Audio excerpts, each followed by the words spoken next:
Ladies and gentlemen, please make your way to the seats.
So today, any and all of you are going to have a chance to pay your tribute to Gil. If everybody does, then we're going to have to monitor the time, but we're going to allow you to say what you want to say. So we have a lot to cover today, and to start off, we're going to acknowledge the City Council and the City of Carson, and we really want to thank the City of Carson for hosting us and hosting this event today. And the City Council, we know, took action, and we really appreciate you. But the city staff deserves a tremendous amount they deserve the recognition. So you see the room is set up very nicely, and we're going to have a good time today. So what I'd like to do is to invite up Mayor Pro Tem Jerron Hilton. He's going to give us our invocation.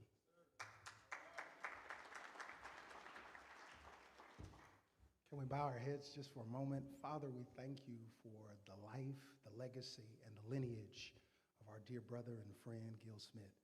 We pray, God, that you would be glorified today. We pray that you would bless his family. In Jesus' name I pray, amen.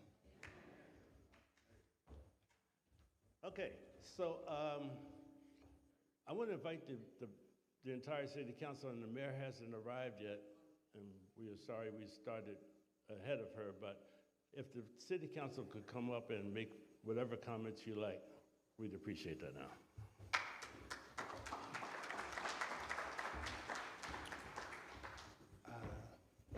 My name is Mayor Pro Tem Jerron Hilton. I know the mayor is en route, so she had another meeting and it just conflicted, so she will be here. But I want to say to Ms. Shirley, your husband was a giant, and I'm incredibly grateful to have met him.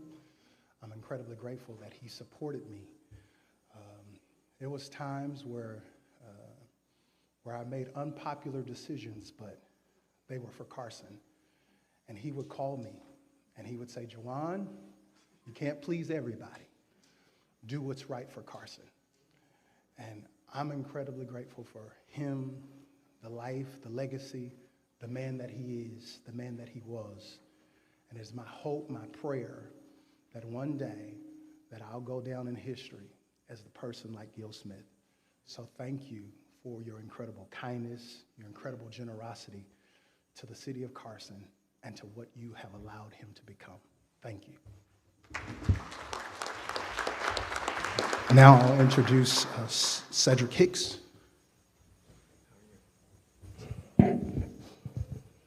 Well, good morning, everyone. To Shirley, to the entire family, to the family of Carson. You know, today we are paying tribute to a great man, a man who is the foundation of what the land that we are standing on is because of his dreams and his aspirations. But to be a Toro is because of Gil Smith. To be a resident of the city of Carson is because of Gil Smith. For me to be an employee, retired, and now on the city council is because of Gil Smith. All of these things happen because of one person's ingenuity, aspirations, tenacity, and to wanting to make things better for all. It is a sad day that we lost him. What I reflect upon was his 90th birthday when we did the drive-by at the home, and I sat there and spoke with him. He was very pleased with the idea of people driving by, but what he really wanted people to do was to get out the car and talk to him. He was not a person who wanted you to just drive by, honk the horn, and keep going. I need for you to come and sit down and talk to me and so I can have a conversation with you. So those are the things I'm going to miss because I got out the car and had a conversation with him. So again, to all of you that are here, to his legacy, only thing I can do is make sure we continue moving this city forward, not allowing anything to become stagnant within this community. But again, we are so proud and so happy to have had Gil Smith in our lives. And thank you very much for sharing him with us. Thank you. Now we have Councilman Jim Deere. Thank you. Good morning, everyone. We owe so much to Gil Smith. If anyone ever tells you that one woman or one man cannot make a difference, mention Gil Smith of Carson, California. That's an example.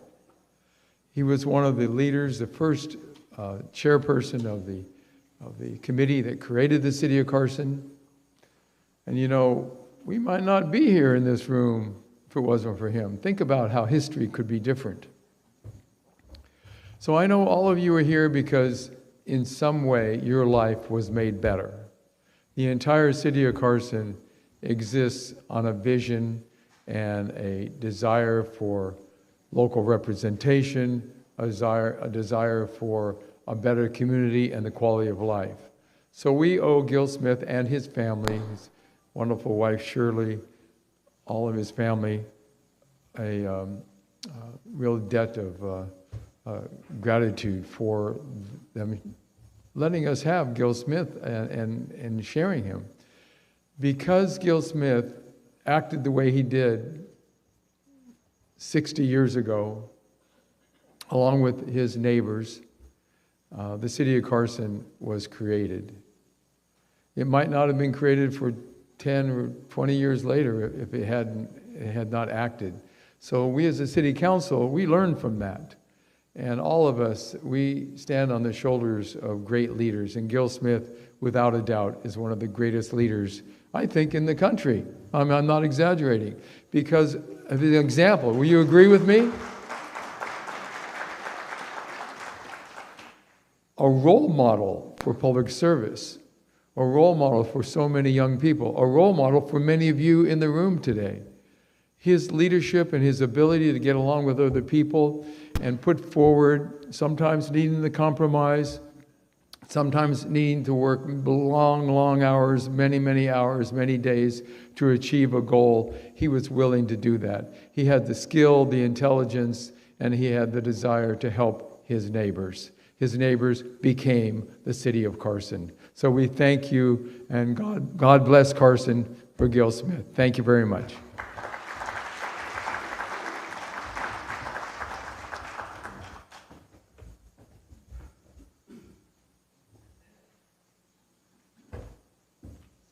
Thank you very much. We're now going to ask State Senator Steve Bradford and State Assembly Member Mike Gibson to come on.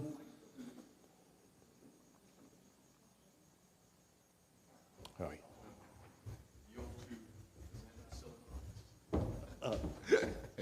Good morning. It is truly an honor to pay tribute to an amazing man, a pioneer in the city. I'm here to say thank you. Thank you for his friendship. Thank you for his mentorship. Thank you for that warm smile that he always greeted us with, and that greeting of happy days. And they were always happy days when I was around Mr. Smith. And I wouldn't be standing here as the first African-American elected to the Gardena City Council if it wasn't for his encouragement. Because I didn't win the first time, I didn't win the second time, I didn't win the third time. It took me 4 times, but Mr. Smith was always there encouraging me because he made me aware that it wasn't about winning or losing. The assignment was the work. And as long as you were doing the work, that's what mattered. And I continued to do the work just as Gil did the work well after he left office. I was really reminded of the similarities between he and President Jimmy Carter. They both had a tremendous impact after leaving office, or just as much, because they stayed engaged. Again, it wasn't about the title, it wasn't about the office, it was about the people, it was about the work. That's what Mr. Smith represented. I'm honored, again, to call him a mentor. I'm honored to call him a friend. I'm honored to call him family, because that's how he treated me. And I will take my seat. I'm just reminded of a quick poem. It's called God's Minute. And it simply goes, I've only just a minute, only 60 seconds in it. Forced upon me, can't refuse it. Didn't seek it, didn't choose it, but it's up to me to use it. I must suffer if I lose it, give an account if I abuse it. Just a tiny little minute, but eternity is in it. Mr. Smith used every second of his minute on his family, on this community, on this state, and this nation. This college wouldn't be here today if it wasn't for Mr. Smith. That's what he dedicated his minute to, and if he was here today, he would ask you, what are you doing with your minute? God bless you. Thank you.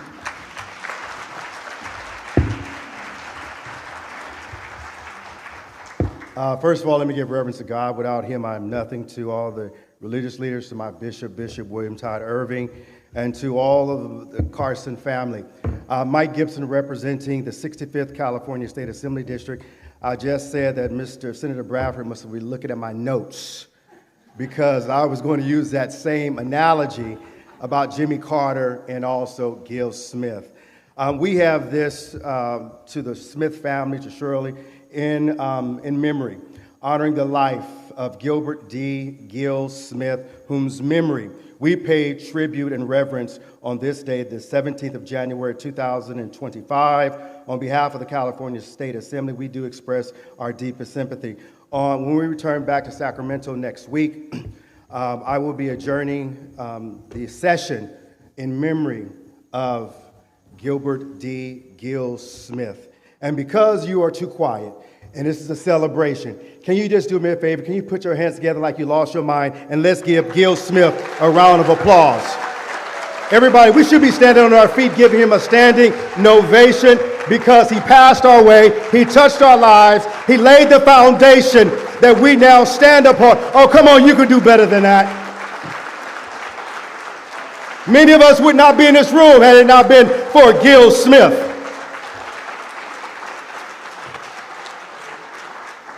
We are delighted to be here on this program, and thank the Smith family and to Jerry Grooms for allowing us a few moments to just reflect on the life, the legacy of this dreamer. I just said something. As we celebrate the life and the legacy of Dr. Martin Luther King, we come together on this 17th day of January to celebrate the dreamer named Gill Smith. Because without a vision, understand this, the people perish. And Gill Smith had a large vision that dreamed of having a city called Carson, that people can build their homes and raise their family. Gill Smith had a vision that we would have a university. Gill Smith had a vision, and that vision still yet lives today. And I am so glad that he passed my way. And as we reflect, as I reflect on 2016, when I brought Gill Smith to Sacramento, and we named him my unsung hero. And he walked down the aisle, and we celebrated his life and his legacy. And the reader read a short bio on Gill Smith. And it was, for me, just a blessing to bestow upon him, to make him my unsung hero for my assembly district. And I am grateful. Also, as Councilman Hicks said, celebrating his 90th birthday, I got out of my car and went to him to make sure that he knew that I was there and celebrating his birthday. And also, he said to me, and I'm going to close with this thought in mind. I remember, Bishop, Gill Smith said, Mike, I'm going to support you. Mayor Holmes, he said, I'm going to support you for the State Assembly.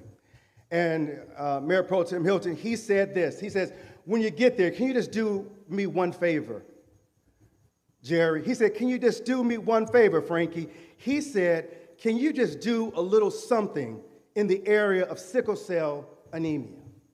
Because we know that his son passed away from sickle cell. And so, it didn't come the first few years, but we were able to get close to, and Mr. Bradford was part of about $15 million in the state's budget. And we created 9 sickle cell centers throughout California.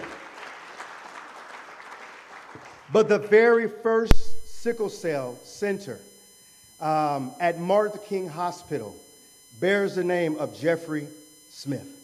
And he was there for that dedication. He was there for that unveiling. He was there to give us words why that was important to our community. And so I'm very grateful that this man passed my life. I'm grateful that he made a difference. So what you see here today is someone that Gill Smith poured into, and for that I am indeed grateful. So thank you very much, and God bless you all.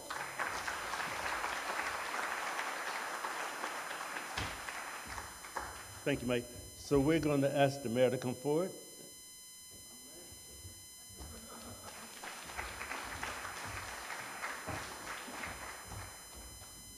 Well, good morning, everyone. I tell everybody, one monkey don't stop no show. So when I'm not here on time, my MPT, my council, you guys should start these programs. Don't wait on me, because I was hung up trying to do some wifely duties. And so I'm just honored to be here today. And everyone knows how much I love Gill Smith. Gill Smith was, as has been said before, was the founding father of this city.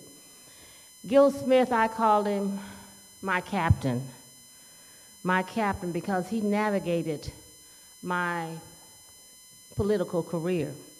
And as I began to march, I said, I'm marching through Georgia. I went to Gill Smith, and I said, Captain, started then, what is it I need to do? And whenever I would run into a bump, I would call him. I said, Captain, I need your advice. And he would always give me that advice in his own little subtle, sweet way. And he says, Mayor, this is what you need to do. Mayor, I'm proud of what you're doing in the great city of Carson. And I want to make sure that I carry his legacy and the love for this city. Because when I'm out and about and I meet with developers and people that want to come to the city of Carson, the first thing that I tell them is that I love the people I serve, and I serve the people I love. And whatever my residents are wanting or come and say, 90% of the time, I'm going to vote in favor of my residents. Everyone in the city knows that about me. They don't have to wonder or think or whatever. I just met with developers the other day, and the first thing that I said in Petit is, what did I tell her? You know that I love my residents. You know that I represent them. So when you start talking about bringing projects into the city of Carson, I want you to ask yourself one question.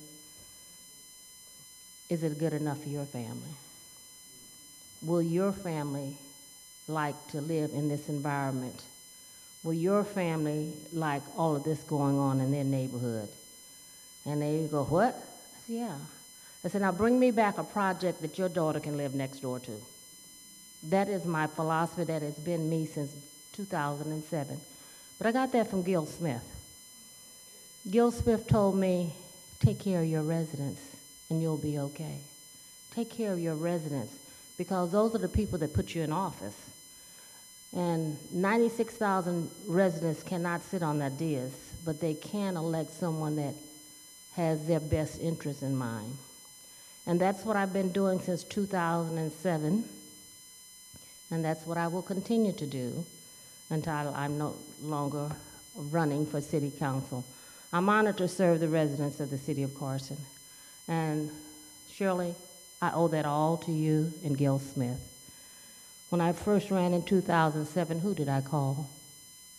Shirley and Gil showed up and said, you got this. I said, but Gil, I'm a first-time candidate. He said, don't worry about this.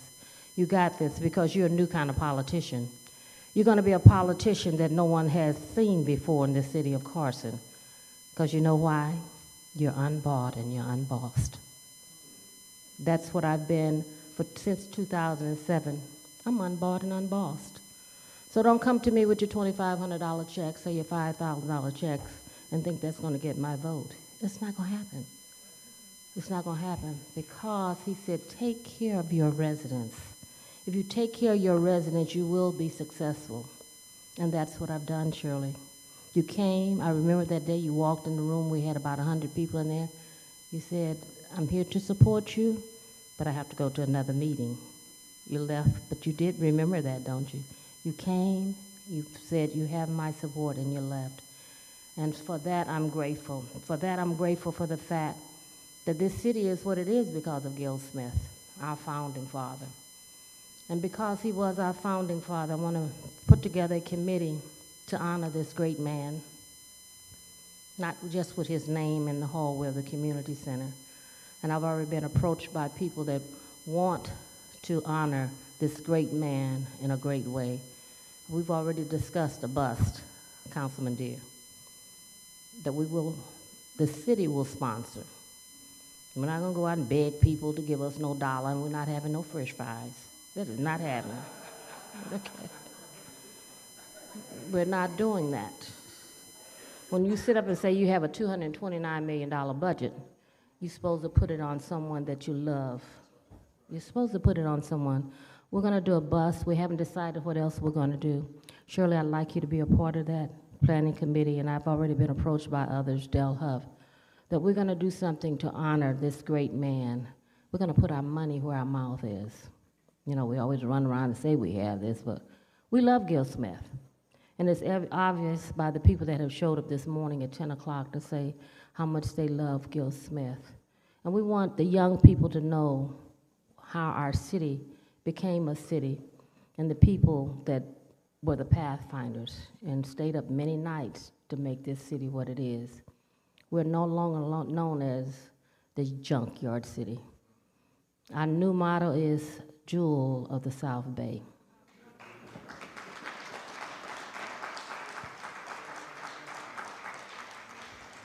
In order for us to become that jewel, we have to bring in developers that have the same vision in mind that we have. The journey has begun. The journey has begun because he implanted in something for me. He says, keep this city moving forward. Shirley, keep this city moving forward. And so today I stand here honored to be your first African-American female elected to serve the 96,000 residents here in this great city of Carson. The journey has begun. The journey will continue. Thank you.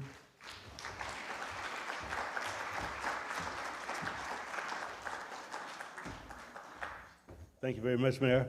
I want to acknowledge our city treasurer, Monica Cooper. Okay. And we have a guest, the mayor from the city of Compton, the great city of Compton, and Sharif. Any other elected officials? I don't want to forget anybody.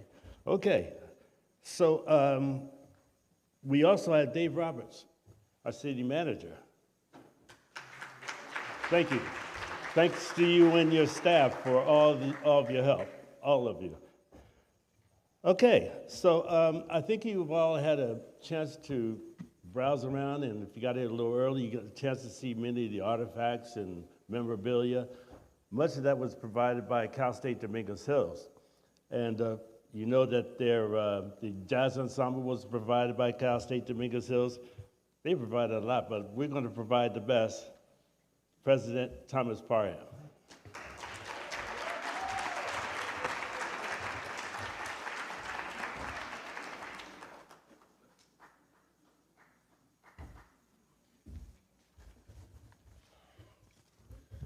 Let me say good morning. Let me say good morning to the rest of you. Good morning. We're here to celebrate a life. Before I begin, as we give honor to one of the dearest, sweetest people I know, in Shirley Smith, and their family, I want to invite my colleagues from California State University, Dominguez Hills, to please stand, along with our First Lady, my wife, Davida Hopkins Parham. Please stand.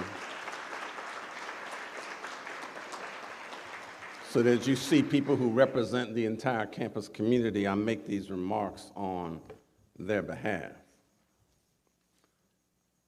I had the honor to attend Gil Smith's funeral several weeks ago.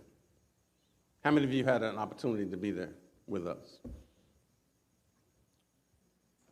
And it was an amazing event because I thought, silly me, that as important as Gil was to the city of Carson and the South Bay, that the funeral might be somewhere in a local church. And Shirley reminded me, he went back old school because Gil comes out of those roots of South Central Los Angeles. And so we were there. And as we quoted scripture that day, the preacher reminded us, I am the resurrection and the life. He who believes in me, though he were dead, yet shall he live. And whoever lives and believes in me shall never die. That scripture from the 11th chapter of John in the Bible's New Testament represents the faith that Gil Smith had in God. It also frames the character of the man who was deeply committed to the church, but also to serving God's creation. If you want to know where his motivation for transforming a whole city comes from, don't start in government. Go back to the roots that raised him, the seed of possibility that he grew into, because he understood the need to serve God's creation.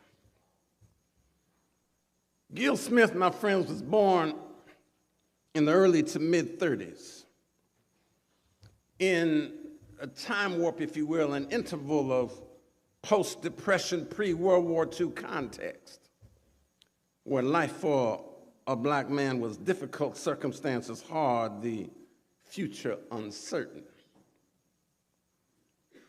He was raised and matured as an adult at a time in this country where he had to pass the ultimate test for a person of African descent. Oh, you're not hearing me yet. See, the ultimate test is, how do I maintain a sense of my own cultural integrity in a world that doesn't support or affirm my humanity as a person of African descent? Let me say that again. The ultimate test for a black man in this nation in 1930, 40, 50 America is, how do I maintain a sense of my own cultural integrity, my true, authentic black self, in a world that doesn't support or affirm my humanity as a person of African descent? That's what the brothers on the corner say. That's some stuff for your backside, yeah?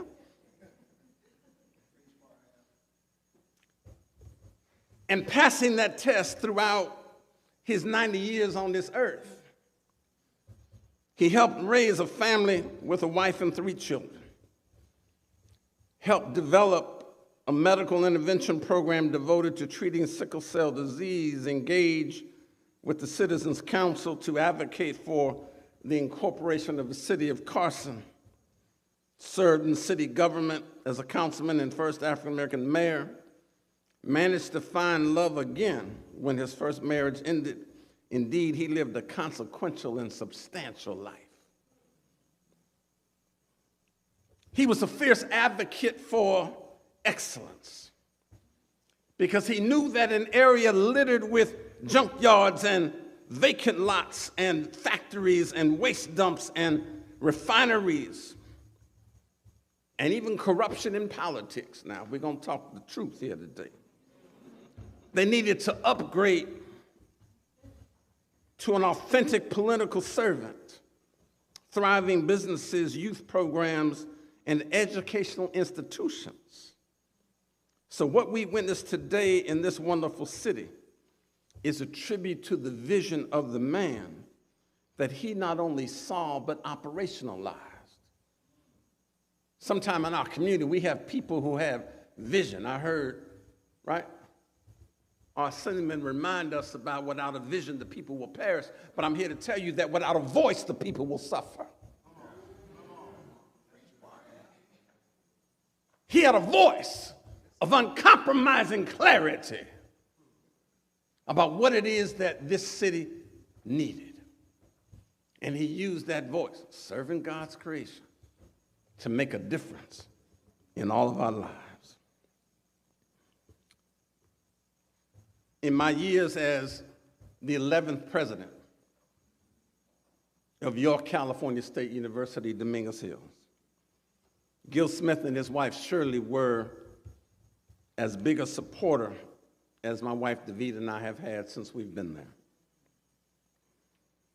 From participating in campus events and programs to supporting students with philanthropic scholarships and donations to a major donation to name the new Health, Wellness, and Recreation Center. And right out front is now going to be the Gil Smith Plaza.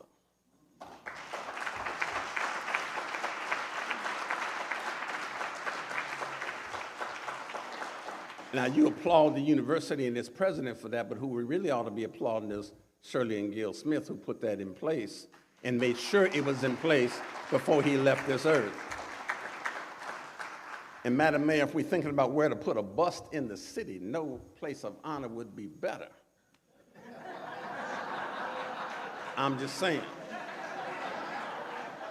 Than the Gil and Shirley Smith Plaza on the campus of California State University, Dominguez Hills, the university he loves so much. We got to talk about that. Might need 2 buses. That's right, ain't enough love in the world, so you can have 2 buses, that's all right with me. But how proud are we then, knowing his contribution to California State University, Dominguez Hills, and as the program will tell you, he was a fierce advocate who went to bat when they were thinking about relocating a city that was founded in Palos Verdes as a Cal State College, Palos Verdes, 1960. And when they opened the first classrooms in 62, 63 academic year, in what was a temporary bank building, I think it was Cal Fed, if my memory is correct. Fast forward a couple years, Watts Rebellion occurs. And what kicks into place? We just got through celebrating Kwanzaa. Want to know who Gil Smith was? The second principle of Kwanzaa is kujichagulia, big fancy word that means self-determination. He understood that a people who have a self-determined future can stand up and raise up and empower themselves, because he never had to depend on other folk to do for him what he could do for himself, to do for this community what he could do. So he advocated. When the governor came down and toured the city, toured the area of Watts, looked at the aftermath of the rebellion, and they said, we got to create a gateway and a door of opportunity for the residents of the urban core of South Central Los Angeles. And as many people were advocating for that, it was a voice of Gil Smith that came together and argued before the Board of Trustees of the California State University to say, we think the university ought to be here in the Dominguez Ranch. So how blessed am I as the 11th president to take over the stewardship of a university that owes so much, right, to Gil Smith, right, and to his wife, Shirley. We thank you so much for being in that space. And so it is no accident that one of our proudest moments is to always remind folk that people never, because Gil was never much on title and position and that, but we like to refer to him as Dr. Smith. There is one place that did give him a doctorate of humane letters. Want to know where that place is? Somebody say that with me. Cal State University, Dominguez Hills.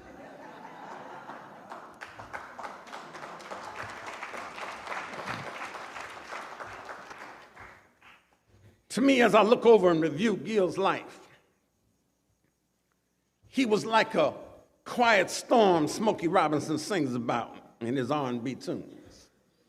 He was a quiet storm blowing through the South Bay of LA County and the city of Carson with the winds of change, because he understood the need of transformation. He was a visionary leader who dreamed not about what was, but rather what could be in this city and on that Dominguez Hills campus. His ideas and perspectives were transformative in helping to uplift and empower a city destined to be the jewel of the South Bay. And it's on his legacy and others that this area has grown, developed, and prospered. How consequential was Gil Smith? Among the fond memories I have of Gil, which is actually reflected in the cover of a picture book dedicated to the grand opening of several new buildings I've had the pleasure of putting in place. There's a picture from October of 2021, is my memory. There standing beside me with immense pride were Gil and Shirley Smith as we opened up not one, not two, not three, but 4 new facilities. Because what that did was feed into that vision of the transformation that he wanted to usher in to places like that. And most recently, in the month before he passed, even when his health was declining, he and Shirley both found the energy and the strength to attend our latest groundbreaking ceremony, where I had the opportunity to talk to him and bend down and whisper in his ear while he was in his wheelchair of how grateful I was as a president and his friend for the impact on this city, on the campus, and on my tenure as a university president.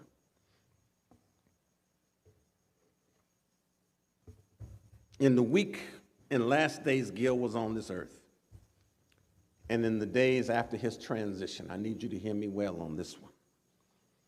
I remember having conversation with Shirley, as I would call her up, never expecting that the phone, right, would get answered.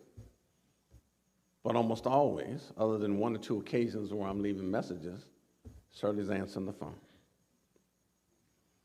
It was my intention to just provide some comforting words to her. And I shared an observation, you'll remember, that in her care and support of Gil, that would serve her well emotionally in times to come. What do you mean, Parham? Because I shared my belief in that in moments of grieving, so let me be a psychologist for a minute, one should never have to couple the pain of loss with the tragedy of regret. Let me say that again. You should never have to couple the pain of loss with the tragedy of regret.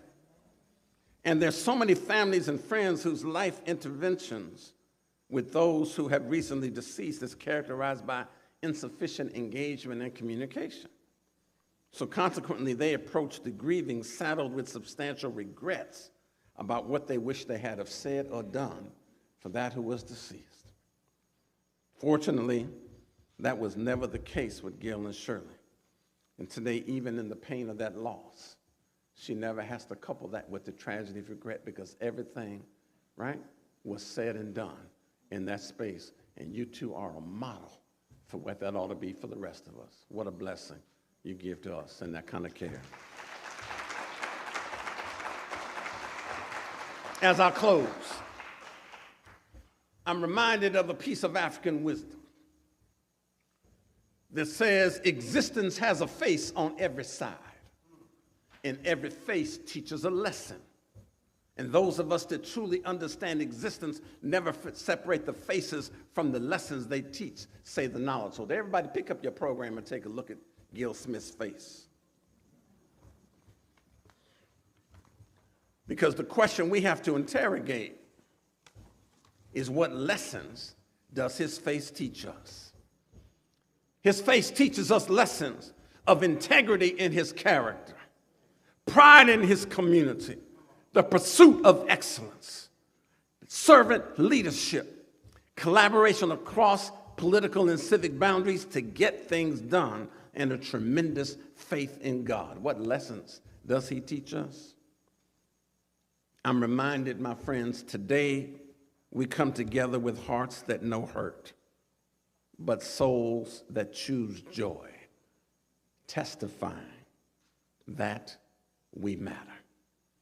Gil Smith mattered and lived a consequential life as a champion for much of what is good and decent in this world. And as your president of California State University, Dominguez Hills, I and we owe a great deal to Gil and Shirley Smith, and I'm proud to honor and salute the legacy that he left us for all to cherish and to build on. And now, if you would, turn your attention to the screen. Understand we have a short video that is a pictorial of some of what Gil represented to your California State University, Dominguez Hills. Thank you very much.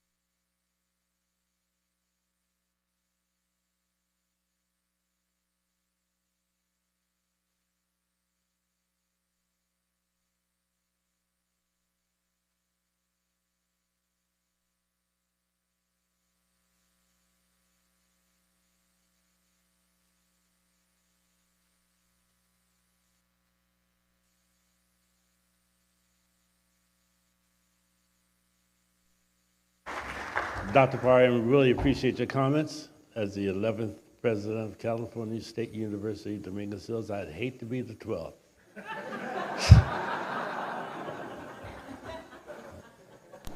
your oratory skills are unmatched. Thank you. Appreciate you very much.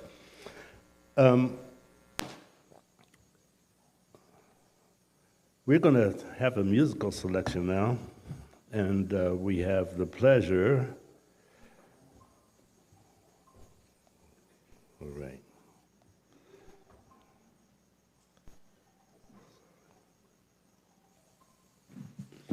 I'm sorry. You ready, Nick? Yeah. All right. Thank you very much. We're going to have Nick Miller sing a selection for us. Thank you, Nick.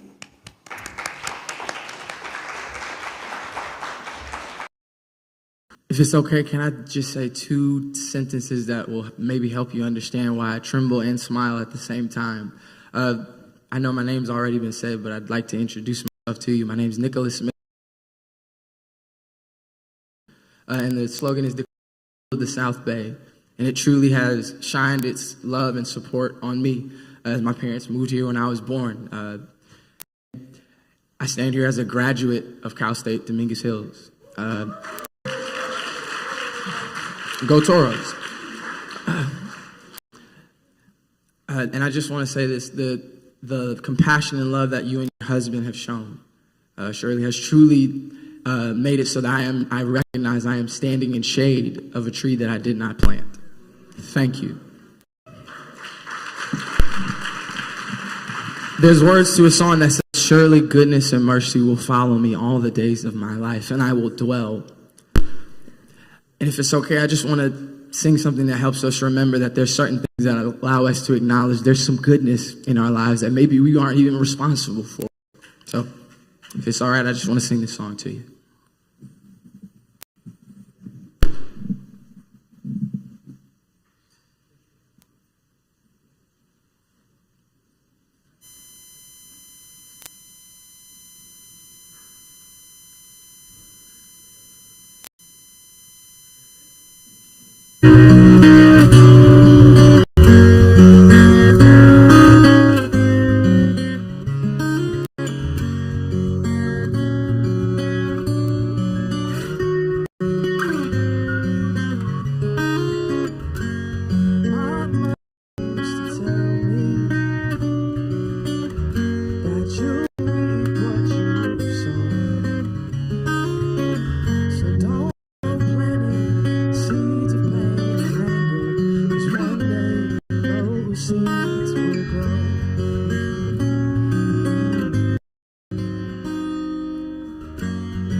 just want to cry. Oh. See, I know it's all working for my good to take me to the bottom. By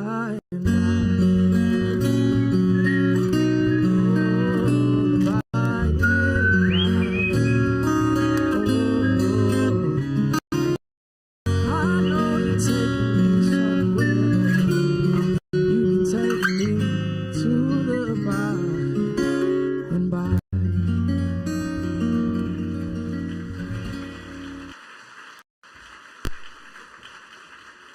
Thank you, Nicholas. Thank you very much. I want to acknowledge the presence of a couple of former members of the City Council. Ladies first, Julie Raber.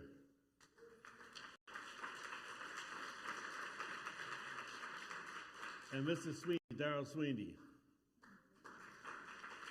There you are. There you are. Thank you very much. We're going to show another video. There was a memorial video done for the Guild service, and we have a short clip where we like to share. Want to get closer to our family, which is in Southern California.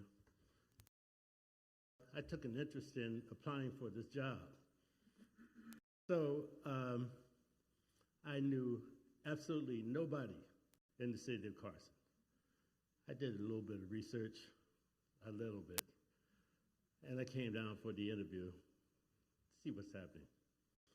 So when I arrived, and I arrived about an hour early, I went to the city manager's office, and there I happened to meet the interim city manager. And the interim city manager was a person by the name of Gil Smith. He was the first person I met in Carson. We had about an hour before the interviews. The interviews were going slow, combined with my being a little early. I had about an hour to talk to him. You know how much Gil can talk in an hour. By the time that hour was over, I was pumped. I was pumped by the vision. I was pumped by the possibilities, pumped by the challenges, pumped by the opportunities in the city. And I went to the second floor to meet with the city council. I don't know what, Darrell Sweeney, what'd you think about me, man? I don't know. I was pumped. But Gil conveyed to me the spirit of the city. And beyond that, he conveyed to me that this was a tremendously important time for the city and a tremendously responsible job. And from the first day, because of Gil Smith, I was motivated. And I stayed motivated for 13 years. And it was, without a question, the best opportunity I ever had. And when it ended, about 12 years ago, one thing didn't end, but one thing grew, was my relationship with Gil and Shirley. You know, I have to tell you, in the beginning, I thought Gil and Shirley was one person. I didn't. I had to get that. But Gil was truly a friend. And so are you, Shirley. I really appreciate you. Now we're going to open up. I'm going to first ask the Carson Women's Club. And following the Carson Women's Club, I'm going to suggest that the next person who would like to speak, line up, and then when that person is speaking, just next person up, and we'll move from there. Thank you. Oh. I'm sorry. So this will just take a few minutes, but we would like for you to see this video. Okay. And then Carson Women's Club, you can come right up.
Hello, everyone. My name is Shawn Ure, and I'm the president of the Carson Women's Club. I'm a transplant to the city of Carson. So in 2009, when I was retiring from the Air Force, my husband and I were prayerfully considering where we would move. We were in Japan, and we had anywhere in the United States that we could choose to move. But doing our research, my husband's family was from California, and we settled on Carson. We saw the cultural diversity. Our children were world travelers, so we wanted them to have a well-rounded experience. And we saw Carson. And so we moved here in 2010. And having joined the Carson Women's Club is where I met Gil Smith. And I have learned that without him, we might not have made that decision to move here, because the city is what it is, because of his influence. So I want to read our resolution. To the family of the Honorable Gilbert D. Gil Smith, whereas our Heavenly Father has taken from us our beloved, loyal, and precious Gilbert, we send these words to express our great loss. Whereas Carson Women's Club lost a loving and caring associate member, we rejoice that Gil's loving belief in the promise of God was evident to all who had the pleasure of knowing, working, and befriending him. Whereas Gil was a long-standing associate member of the Carson Women's Club, a founder of our beloved city and one of the first mayors of Carson, Gil helped create the charter for the Carson Women's Club and designed our logo. In 2015, Gil received the California State University Dominguez Hills Founders Award to recognize the key role he played in bringing the university to Carson. Whereas Gil was a respected leader and a cherished member of our community, he was actively involved in numerous civic and charitable organizations. He was a walking historian, often called upon to assist in gathering facts about the city's history. Gil's passion for improving the lives of Carson residents was evident in every project he undertook. Gil credits his lifelong success to his faith in God and the guidance provided by his parents. Gil was a loving husband, brother, father, grandfather, and great-grandfather who instilled in his family strong values that transferred to all who came to know him. Now, therefore, be it resolved, the members of the Carson Women's Club share in your grief, that we express to you, the family, our deepest sympathy, that a copy of this resolution will be placed in our records, lovingly submitted this 17th day of January, 2025. Carson Women's Club, signed, Sean D. Urey, President.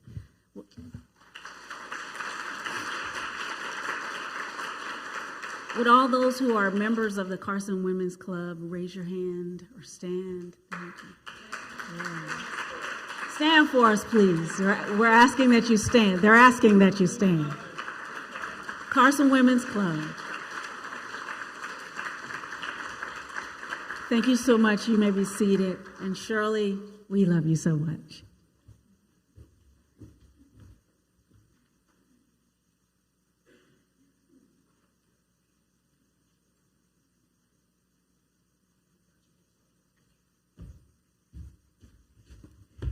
Thank you, thank you, thank you. I've been in the city of Carson since I was 2, and that was a while ago. And I just want to say thank you, Gil. Thank you, thank you. Years ago,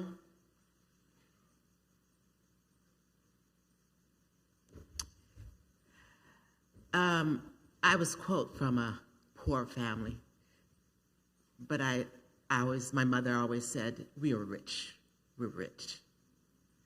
We got this house in southern part of Carson. That was a miracle in itself. Then we were told that because it's an industrial zone, maybe Jim's, you might remember, it had to be, they were gonna tear down all the houses and take our house away. We couldn't afford it. We went to see an apartment. An apartment was $900 and we couldn't afford it. We were paying mortgage of $95. And, but because of them and the people in the community, we started a petition, and we got to know the people in the city council. And I'll tell you how it's done to beat City Hall.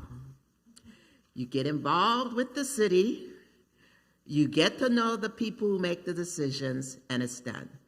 My mother, when we got the house, because it was an industrial place, it had no streets, no sidewalks, no nothing. But we had a house, we have shelter. These days, everybody thinks it's an investment. Back then, it was called shelter. It took us 5 years. These people with Gil voted to change the zoning from industrial to residential. The last minute, we got eviction notice. Last minute, they voted to change from industrial to residential. They saved my house. I'm still in it now. And I want to say thank you, thank you, thank you. Gil was such a presence. He was so calm. You could walk up to him. He was just a breath of fresh air. Nothing political about him. It was your neighbor, and that was it. So I just had to say those words. Thank you, Gil. We're going to miss you. I wish we had, you weren't a politician. You were a statesman. I wish we had more statesmen now.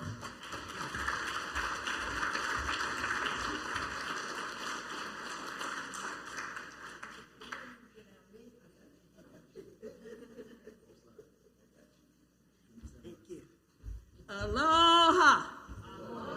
Hey, you can do better than that. One more time. Aloha. Aloha. Much, much better. I wasn't going to come up here because from the back, it looked like I had to come up some steps. But once I got over here, I realized that I was going to get help. And I did get that help. I am Dorothy Aloha Ross. I've been in the city of Carson 55 years. I had no idea that Gil had been here 62. It's hard for me to get in a group of anybody, and they've been here longer than I've been here. My husband and I have been married 55 years. Our first child is 55 years old, so I can keep up with all the 55s. In the state of California, you have to be married a year before you can adopt. And we adopted our first child, and she was a year old. So now I can keep up with her birthday. And the 1 year that I decided to give birth, I can't even tell you how old he is because I don't remember. But that 55, I can remember. And I too love the city of Carson. I know I'm supposed to be talking about Gil and to Shirley, but that Cal State Dominguez kills president, did he do it? He must be a preacher because he actually preached to us today.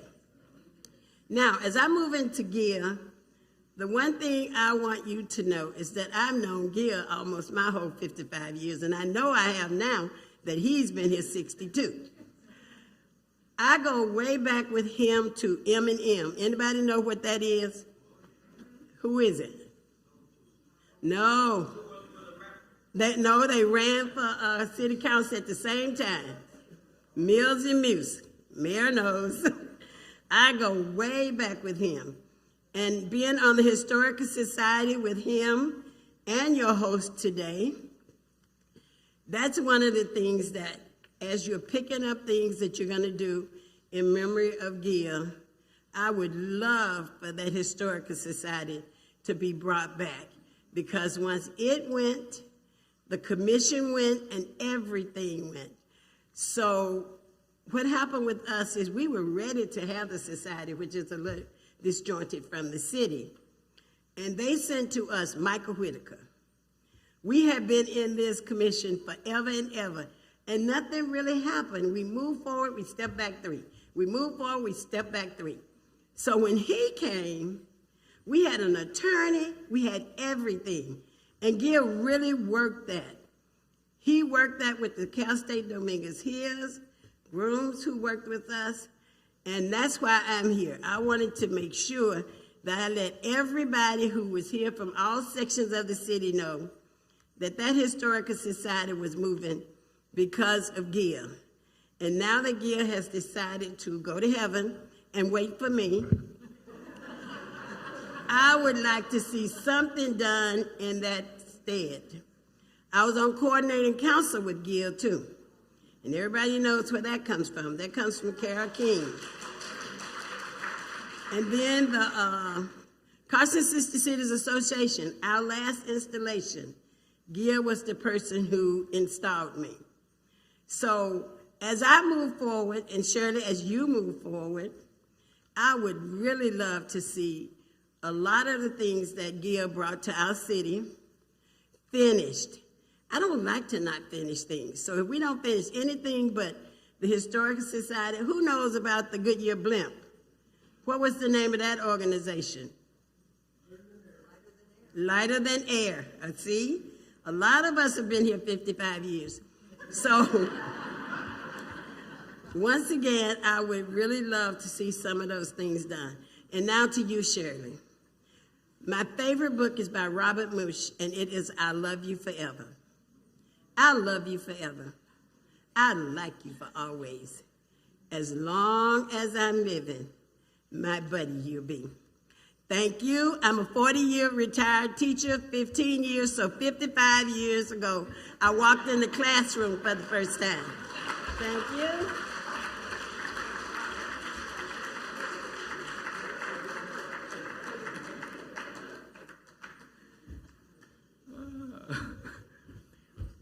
Thank you.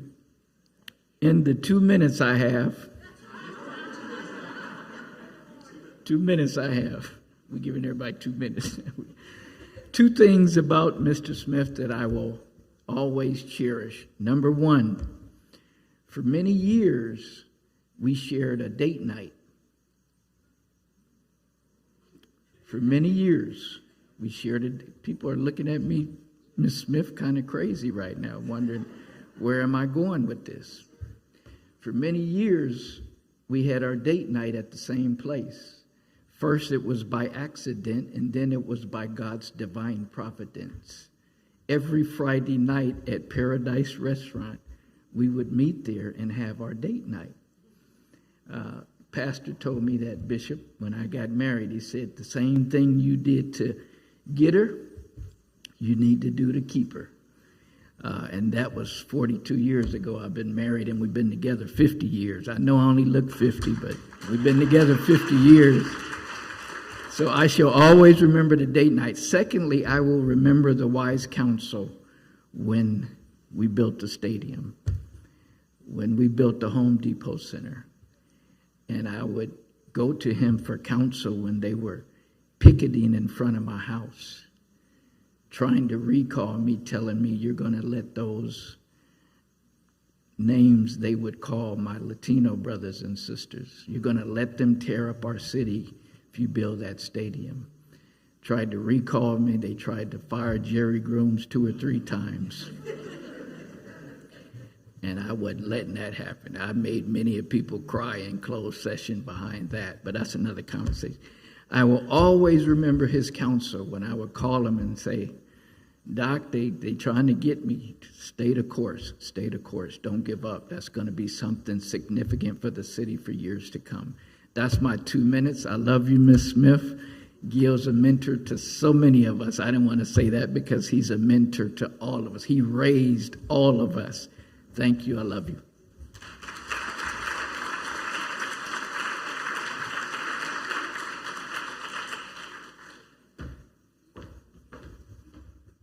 You're probably wondering, who is this guy?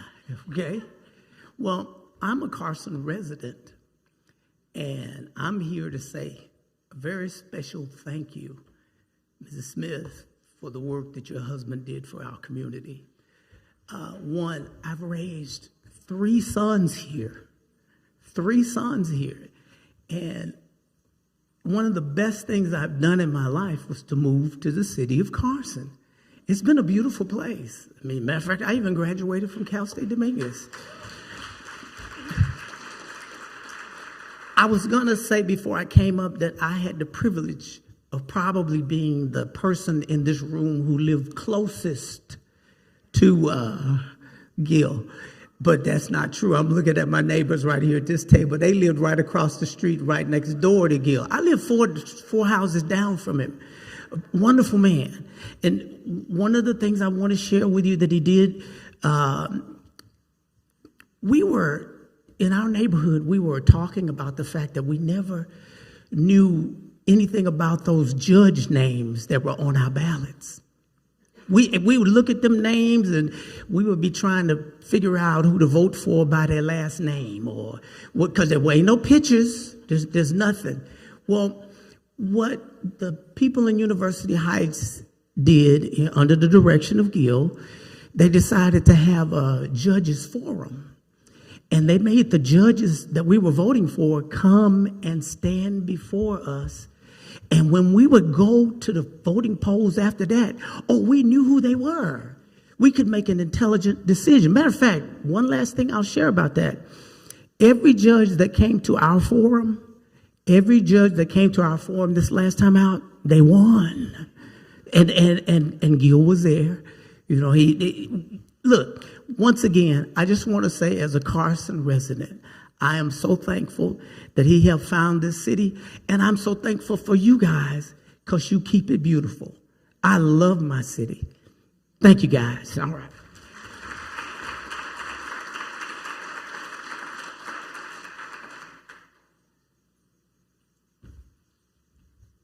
Good morning. I'm going to try to make this real short, and I'm going to be all over the place.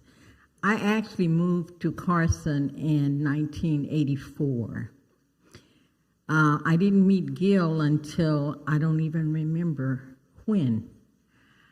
I received a call and I was being encouraged to run for an office. I said, I just got to the city. Yes, but you lodged a complaint over there at the university that brought about much change. They were having concerts. The concerts were too loud. I lived in Stevenson Village. Later on, I found out that LAUSD was not our school district. I raised a complaint about that, fought alongside Carolyn Harris for years trying to get it to come back. I was called by Tom Bradley and asked if I knew about the underground. And I said, well, no, I don't know really about the underground. He informed me that I was part of the underground. I didn't really understand what that meant, but I began to get, he said, just answer the calls. So I got calls. I worked for the county of LA, and I'm going to try to make this short. I began getting calls from there, even about my own community. Fight for the school district. You may not win, but you need to stand up. The community that you live in need to be organized. My old pastor, Reverend C.A. Irvin, he told me, Dale, I'm with you all the way. Just stand, just stand. I received that encouragement. Reverend Irvin was born December the 12th, the same day my dad was. He became my adopted father. He gave me much counsel, and I've always been able to stand. Gil told me I was a secret weapon. I've served under 9 of those presidents at California State University, Dominguez Hills, representing our community. Gil would call, Dale, you're doing good. Dale, do you see anything else? I don't need to give direction, but I'm here for support. He told me that all of the time. Lula was she was working in the park. I didn't really know her, but I was told, befriend Lula. We were already beginning to be friends. Steve Bradford, when he was getting ready to run, there was no connection there, but I ended up in his living room, his first meeting trying to come together. Carson African American Empowerment Coalition. I'm president of that organization. We raised funds because we wanted to empower our students. It's all been volunteer. It's all been under fundraiser. I was called to show up at Daryl's house. I don't really even remember who called me, but I know Sybil Brown was there. I know Bill was there. I know Gil was there. You're part of this organization. He accepted the fact I didn't want to run for any office. I ended up working for the supervisor of LA County, her senior person on staff. Gil had the future of Carson, and many of us, he knew what was going to be here. We didn't really know, but his vision reaches back so far. And it's wonderful hearing everybody say, most of these groups I've been a part of, am a part of, because one thing he told me was, keep on standing, don't give up anything. They came to a surprise party that my family gave me. His one thing was, you're doing good. If you weren't, Gil would call you and tell you, you might need to pay attention to this. But he would always call, there's a meeting going on. I need you to be at that meeting. I was a secret weapon, whatever that meant. I still get calls. I'm still showing up at meetings. I was told to make myself acquainted with you, Jerry Grooms, before you came into the city. But I am just so grateful for the friendship that I share with Shirley, that I've shared with Gil. This is a wonderful place to be, and if you want to continue, you got to get in and find some place to work. Listen for the voice. Watch what's going on around you. Carson is indeed the jewel of the South Bay. We've come through a whole lot, but what I like best is we're a family.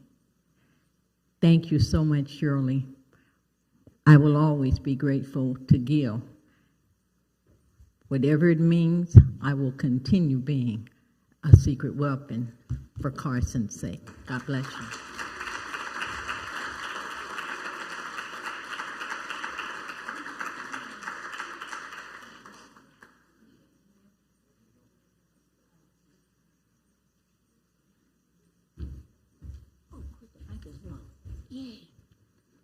Okay. Shirley, you gave me the courage to come up here because as of May 29th of this year, Gilbert has known me for 78 years. And I lived closer to him than you did. I was born in Queen of Angels Hospital, and I had to stay in there for a month. When I came home, Gil, Alfred, Beverly, Mary, and Alfred Sr. were my neighbors. They lived across the street from me on 51st and Central. Okay, and Beverly's excuse to come over every morning was, I'm coming over to play with Sandra. That was me.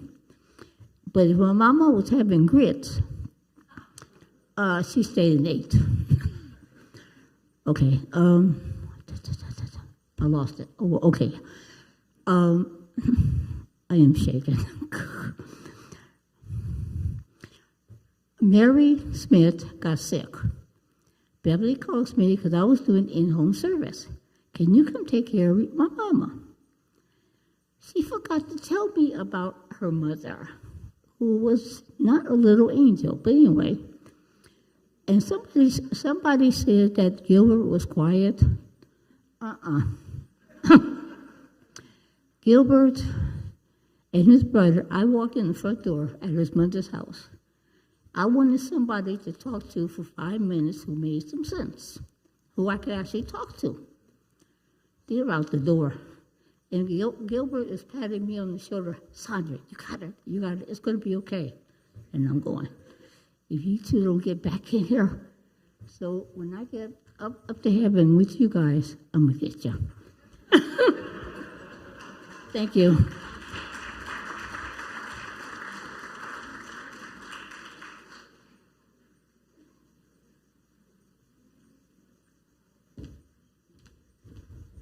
Hello, everyone. I'm Tamala Lewis, a Senior Director in Community Affairs and Foundation for Dignity Health Sports Park. And because this is Gil, I'm going to say Senior Director, Community Affairs for the National Training Center, Home Depot Center, StubHub Center, and Dignity Health Sports Park Center. I've been there from day one. And so I'm about to celebrate 21 years with AEG. So I started when I was 12, and we all gonna go with that? Not 55, 12. So I wanted to say, just come up and say on behalf of all of us in the LA Galaxy, the MLS champions again in the city of Carson. We just wanted to thank you, Shirley, wanted to thank Gil, because my second day in the job, I got a call from Gil. I need to talk to you. He talked to me, and he would call me and tell me when I was doing great. He'd call me and tell me when I wasn't. And he would always say, I need you to talk to this person, and I was always there. And you both have been gracious. You are my neighbors.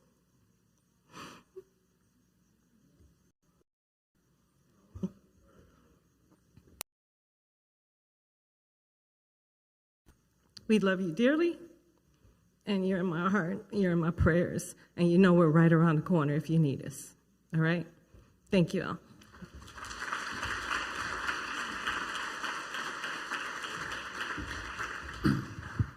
I'm Bishop Todd Irvin. I grew up in Stevenson Village here in Carson. When my parents first moved here in the late 60s, it was still cows, literal cows, where Cal State Dominguez is. There was cows here and everywhere. We had a drive-through dairy.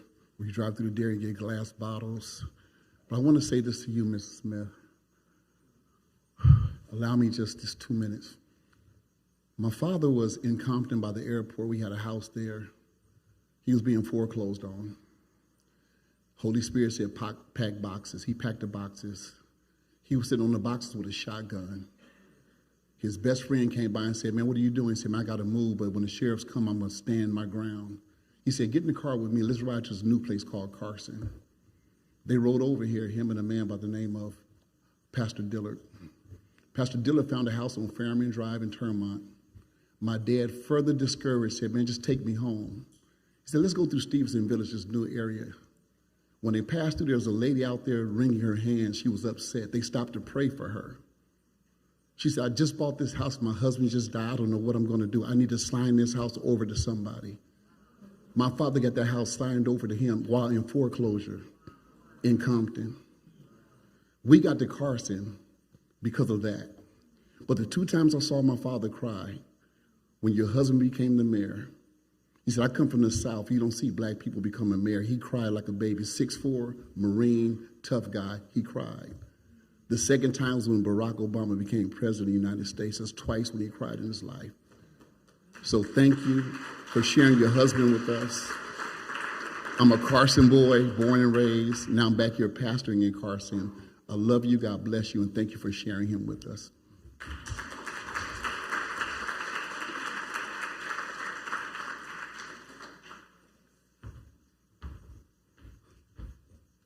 Good afternoon, good morning, good day. My name is LeJean Stewart, and let me go back to, we lived in Compton, and then my parents got a house in Carson in 1972. And so I left Compton School District, black teachers, black students, Enterprise Junior High School. Then we moved to Carson. And so I'm started at Banning High School, 10th grade. And my older brother is in the 11th grade. So come on, the diversity. I mean, when I was in Compton, and I love the Compton School District, I love my teachers, and I'm just a product of Compton. Didn't make it to Compton. I'm the only child in my family that didn't go to Compton High. And I wanted to be a tar babe. Instead, I became a pilot. And oh my God, I learned what a Samoan was, or who they were and are, and Filipinos, Japanese people. I was in the flip club at Banning High School in 1973, 74, and 75, like that. And so again, I look at that diversity, and I'm mentioning that because Gil Smith, this man. Okay, there's a movie called 6 Degrees of Separation. And, you know, with Will Smith, everyone is 6 degrees of separation from everyone else in the world. But with Gil Smith, Will Smith, Gil Smith. With Gil Smith, all of us were 1 degree to him, to the love that you could see in his eyes, the grace that the man walked with, the peace in his heart. I mean, I believe that when we're all being created and everyone's running up to the line, I want to be intelligent, or I want to be smart, I want to be pretty. Well, Gil was at the front of the line of integrity, honor, heart, sincerity, love, and he wasn't afraid. But he wasn't the kind of man that walked around. He didn't need to. He would look at you eye to eye, and you'd feel the love and the power and the goodness in him. And that's why we are here at Carson. We are. Again, that was really, I got to share that when I left Compton and came here to this in high school, I saw the mayors, and there was a dark-skinned black mayor and a light-skinned black mayor. So already I was like, okay, Carson's pretty cool. Gil, of course, was the light-skinned black. Bridges was the other one anyway. But just the fact to see that, and then though, we had a Caucasian, we had Kay Callis, well, 2. And so that diversity right there at the top, and I'm in high school. I was ASP historian and senior class vice president, a Yale leader. But anyway, but the point is though, so I come to this city and I meet Gil. And again, you feel the presence, the honor, the love, the integrity, the strength, the power. To you guys, to you, okay, Shirley? Yeah, you know, you had all these years, you lucky dog. So we honor him today, and I thank you so much for just, allowing him to be him, because you loved him that much. That's all he could be. And thank you, and to Gil Smith. Really great man. He inspired me in so many ways. I better shut him down. I was most talkative in high school, too. 1976. Imagine that. That's my mom, Frankie Stewart, there. Come on, Queen Mother. Give us a wave. And, of course, Miss Senior America. But anyway, that's another.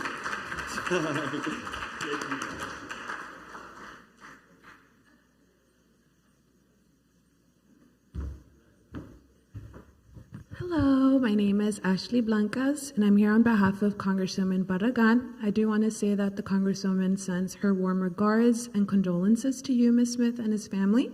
And I'm here to present a memoriam for Mr. Gil Smith.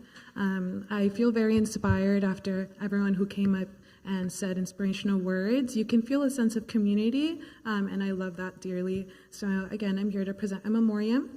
So in memory of the life and legacy of Gilbert Smith, his dedication to public service has left an indelible mark, inspiring many generations to come. As a founder and former city of mayor, his contributions to the growth of the city of Carson are immeasurable. His leadership, compassion, and commitment will forever be cherished by the community of Carson and to all the lives who he has touched. Again, thank you so much, and I send my warm regards to you, Ms. Smith.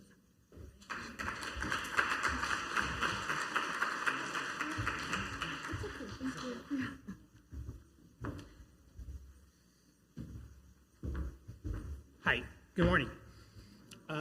My name is Art, and I'm going to speak on behalf of my dad. Cheryl, you don't know.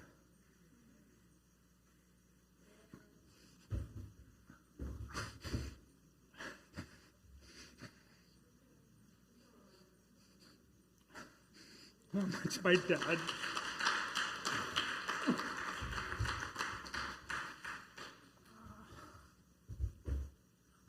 How much my dad meant to.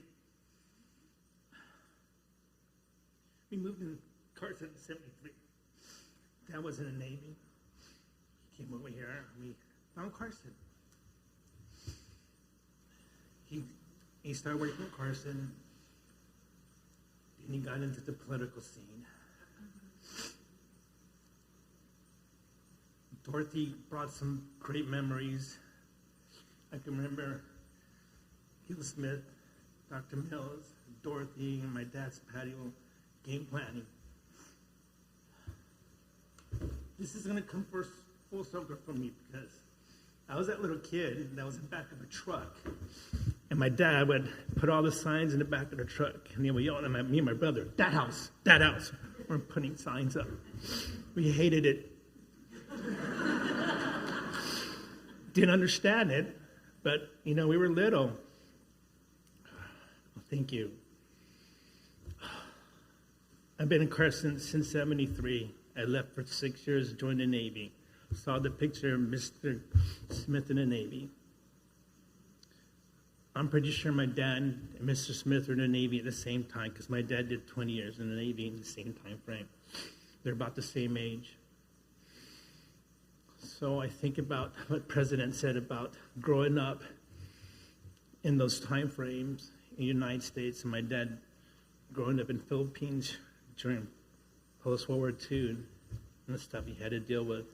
Even in the Navy, of all the inequality. But I think he gravitated to Gil because they came from the same background and understood the same philosophy. And the philosophy is equality for everybody.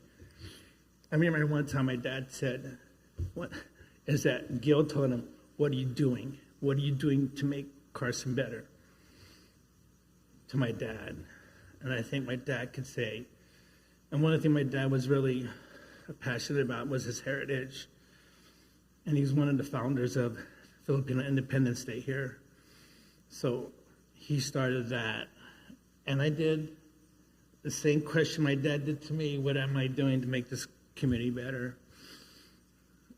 I coached over 30 years for Parks and Rec, and that's because of her right there, our mayor. She's so passionate about volunteering and coaching, and I coached my kids and coached a lot of people. Gil Smith was my dad's Martin Luther King.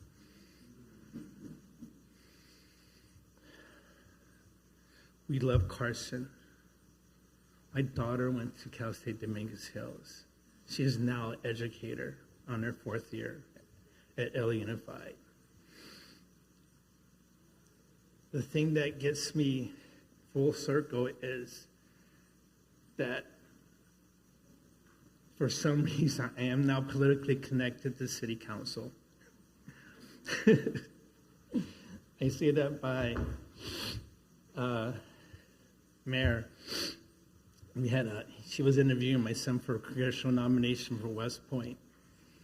And she said something that was pretty interesting. She goes, "Isn't it cool to be politically connected?"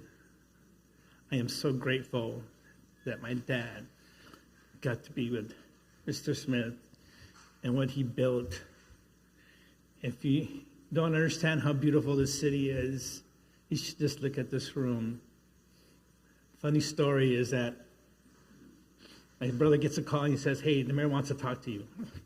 What did I do now, right? And I didn't answer back. Next thing I know, I'm getting sworn in to be a Veterans Commissioner. I just want to say thank you. Your husband has built a foundation that nobody else could fathom, because we are going to be the jewel of the South Bay. I know my dad, Gil, and Dr. Mills are just living it up in heaven right now. But thank you for this day. Thank you for the city for having this. I wouldn't have been here unless I got the email. But I said to myself, this is an important day, not just for the Smith family, it's for my family, for thanking you for this day. Thank you.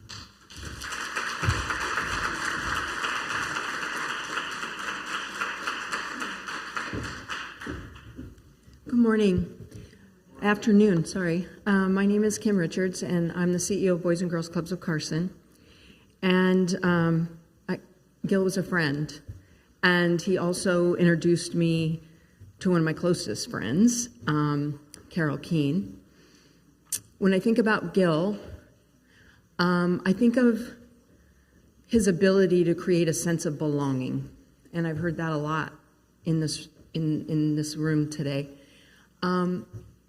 Gil always made me feel seen. He made the kids that we serve feel seen and heard, and I was grateful for the doors that he opened for me, introduced me to Shirley. I've been able to serve on committees with both of them, and what I know about him is that he was he provided a sense of encouragement for a lot of people. And for me, having conversations with him,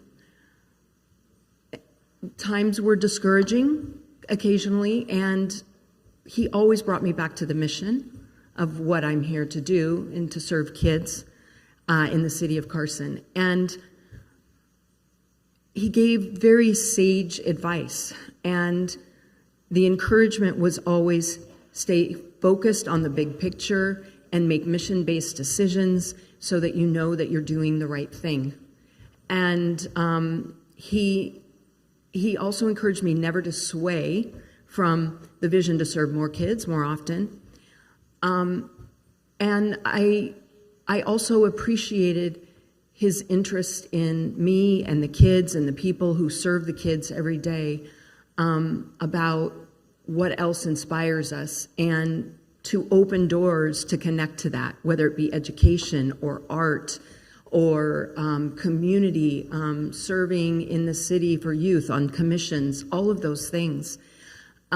He was a giant in my mind, and he introduced me to many other giants in this city.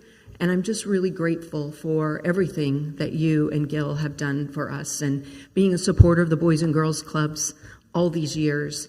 There are generations of children that will understand what their potential includes, and that is every child deserves to succeed, and every child deserves a chance to go to college and to be on that path. And that's a legacy that I will remember him for. So thank you very much for his service and yours.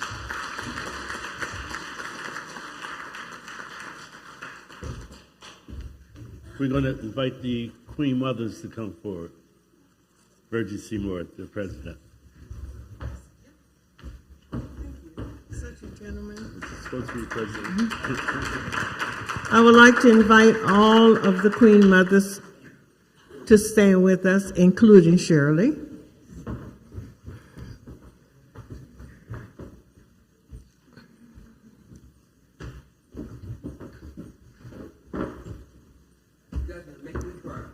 Oh. There's an old saying that behind every great man is a great woman. Just look around you. Look at Jerry and Raquel. Who else? Dr. Parham, Mrs. Parham. I don't see any other couples here, but we know that. That is a true statement. We are the members of the Fannie Lou Hamer Queen Mother Society, which Shirley is also a member. When we were considering Shirley, the first person I spoke with was Gil. And I said, "What do you think about Shirley becoming a Queen Mother?" He said, "As long as you don't take her away from home at night." So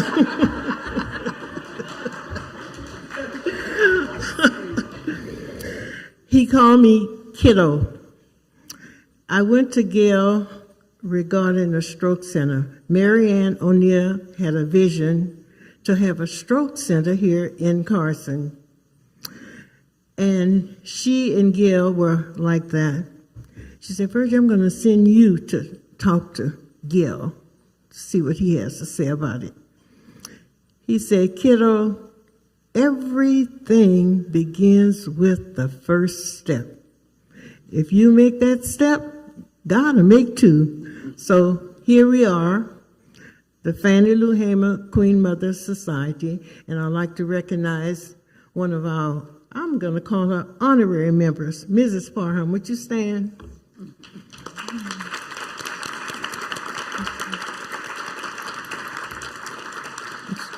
She's always here for the Queen Mothers along with her husband. And I want to thank you too, President Parham. Any other members want to say anything? No, we're good. Well said.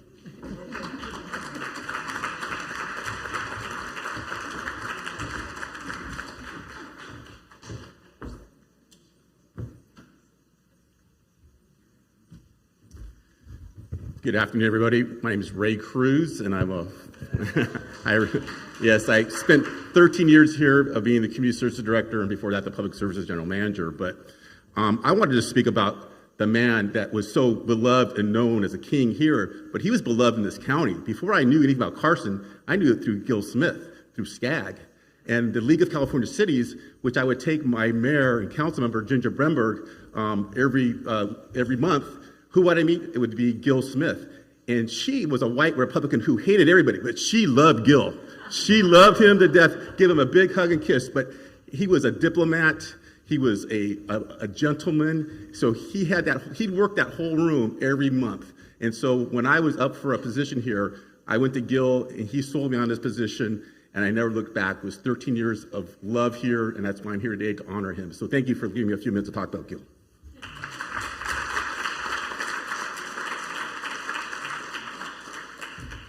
Okay, we're almost done, but is Nicholas? We're going to enjoy you presenting another song.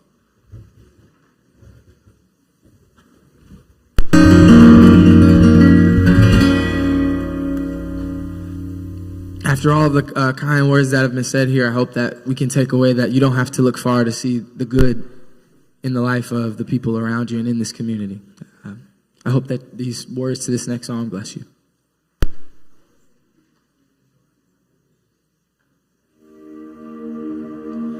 I love you, Lord. Oh, your mercy never fails me. And all my days I've been held in your hands. From the moment that I wake up until I lay my head, oh, I will sing of the goodness of God. 'Cause all my life you have been faithful. So all my life you have been so good. With every breath that I am able, I will sing of the goodness of God.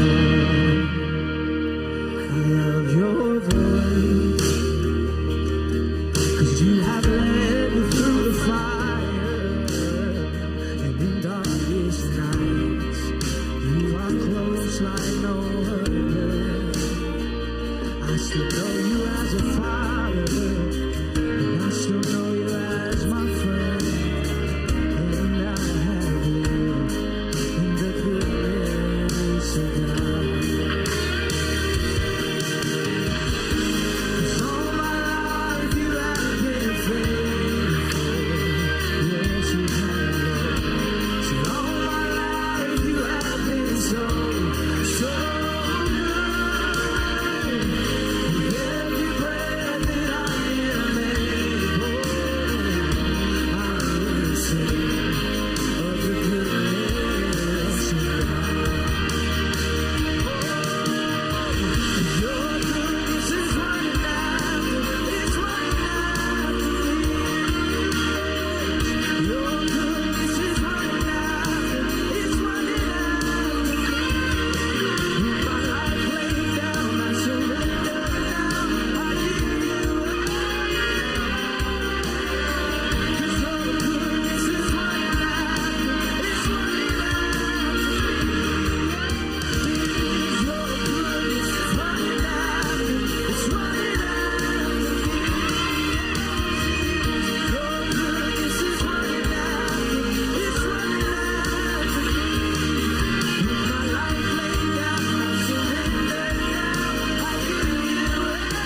'cause all my life you have been faithful,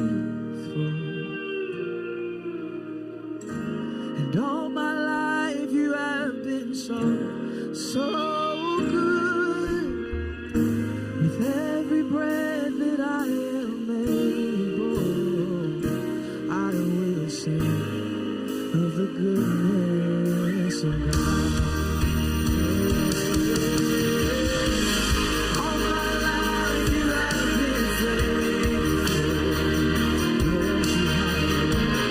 All my life you have been so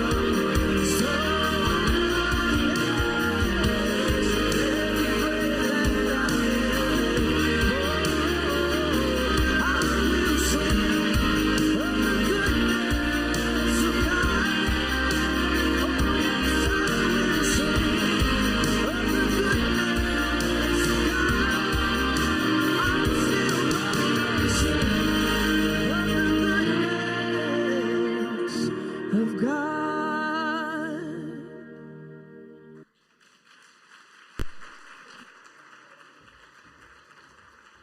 Thank you very much, Nicholas. I just wanted to let you know that after we're done today, we're providing a light lunch. The city is providing a light lunch for all of you. So for our closing remarks, we're going to have Shirley and her daughter Susan come forward, please.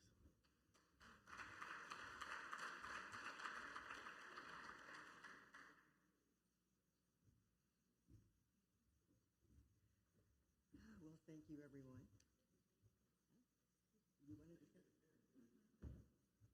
This is what usually takes place in our kitchen.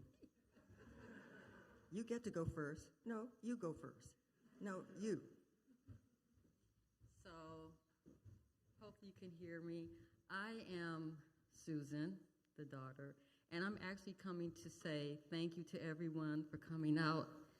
It really means a lot to us, but I also want to say thank you on behalf of our family who was watching this live stream. So to his sister Beverly, who wanted me to say, Dr. Parham, she said, he's good. Tell him I want a copy of that program.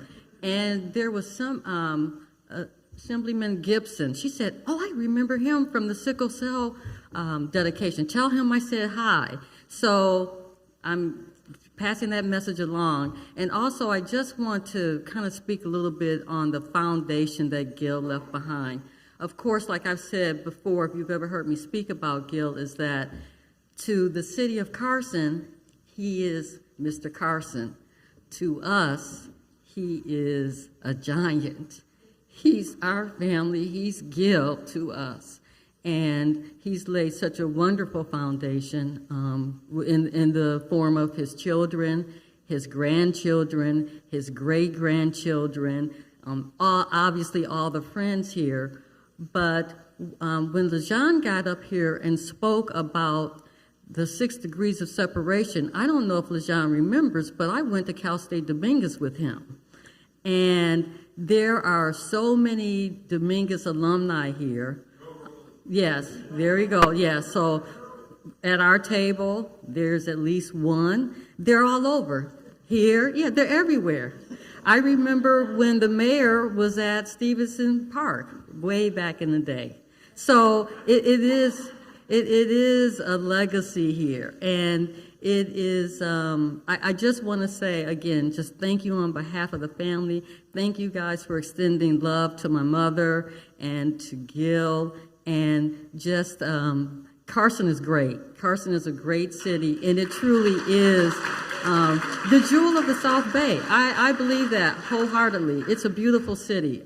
So just keep her here in Carson. That's what we want, for her to stay here in Carson. And again, we're very thankful and appreciative of all the love that and the just all the love that everybody has shown to our family at this time. Thank you. Thank you. Well, thank you. Truer words were never spoken. And no, Shirley has no intentions of leaving Carson. Shirley's going to stay right here. This patch of ground was so sacred to Gil. Where would I go? I couldn't leave. I'd leave too much behind. And so today is a beautiful day. And I know that Gil is looking down and he's happy. He's up there clapping and saying, "Go Carson. Carson is the best." He loved Carson with all his heart. And I do want to just echo my daughter's remarks, extending gratitude to so many of you here. I look out in this room and I see so many friends, people that I see at Walmart, people that I see walking down the street, people that I encounter. It doesn't matter. Wherever I go, you're there, and you're close to me. Thank you, City of Carson. You've been a big support to our family throughout this. It's been difficult, yes, but we're getting through it, and because of your support. Thank you to the members of the Chamber. Thank you to the Carson Women's Club, all of the elected representatives who came, and many, many thanks to those of you who came because Gil meant something special in their lives. You've joined in this tribute, and it's meant so much to me. And I just thank you for acknowledging his many years of service. Many of you have asked, what brought Gil to this area in the first place? We all know what he did once he got here. Remember that he grew up in Los Angeles. He grew up in a third generation, no, I take that back. 4 generations of Smiths grew up in California. They were very close to Los Angeles. They loved it because its diversity, its sense of community, and its visual beauty. But like many families of the 60s, of the 50s and the 60s actually, Gil went in search of greener pastures, a larger patch of earth, a bigger home, a less diverse neighborhood, a less dense neighborhood, a place where he and his family would be graciously welcomed, a chance to realize the dreams of achieving family security and building equity. When he looked around this patch of earth, there wasn't much to admire visually. The hills were dotted with ugly oil rigs. There were refineries. There were auto wrecking yards. There were waste dump sites. It was horribly blighted. And it was grossly neglected by the County of Los Angeles. But remember, Gil was an artist. He was a dreamer, a visionary, a lover of all things possible and impossible, of things just beyond our reach. And as Gil the artist would say when faced with a blank canvas, well, why not? He loved the opportunity. The wide open expanse was opportunity with a capital O. And remember this in the context of its time. For African American families, this was a time of redlining, of racially restrictive covenants that kept many families confined in ghettos and barrios, separated from any home ownership dreams. So in 1968, when there were plenty of naysayers, when the County of Los Angeles, when the big city neighbors like Long Beach, Gardena, and Torrance all poo-pooed the idea of a new city out in the middle of miles of scrub brush and strawberry fields, Gil was the one who said, well, why not? And friends, this was amazing grace. The man for the moment, made for the job, a man born with a purpose and one who knew how to line up friends of like minds He was never one to work alone. City can't be built alone. A group of friends, a group of neighbors, meeting in the living room of his Centerview home, reaching out to others around them, all wanting the same bright future. We want a city hall. We want a community center. Why not? We want a sheriff's station, a post office. We want a hotel. We want a shopping center. Why not? If Torrance can do it, if Gardena can do it, if Long Beach can do it, we can too. And with that vision, a city with a life, with the promise of a bright future, a future unlimited, was born. And I don't know that many of you know this, but the city's logo started out with Gil's drawing in 1968. He was...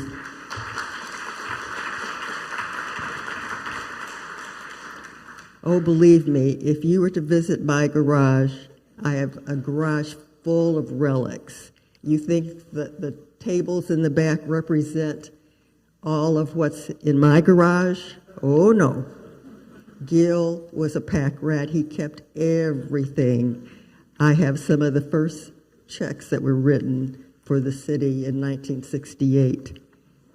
Cashed, but I'm just telling you that if they were canceled checks, he didn't throw them away. He kept them. So I want you to stop by the exhibit and have a look at just a few of the trophies and the awards and the memorabilia.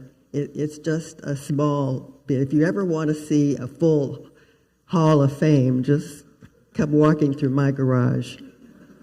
So he was a dreamer, he was a visionary, a lover of all things possible and impossible, of things just beyond our reach. And I wonder if he's up there painting the pearly gates at the moment. He's probably got a vision for that too. What a guy, what a great guy. He was a loving husband, he was a devoted family man, a loyal friend, he had a great smile. He always brought sunshine. There was light and love that surrounded him, and he loved people. He had such faith in what the future could hold. The future will be wonderful. Yes, 2025 will be a wonderful year. With your mayor and your city council in place, how can it be otherwise? It is bright indeed. So Gil's life ended in 2024, but even in the middle of the worst, it only seemed to increase his warmth and empathy. His connection to friends and family, his faith in God never wavered. Today I thank God for his life. And I thank God for you, his dear friends. Thank you from the bottom of my heart for coming here today to say goodbye. Gil, you're never far from us. You are forever and in our hearts. Thank you, one and all.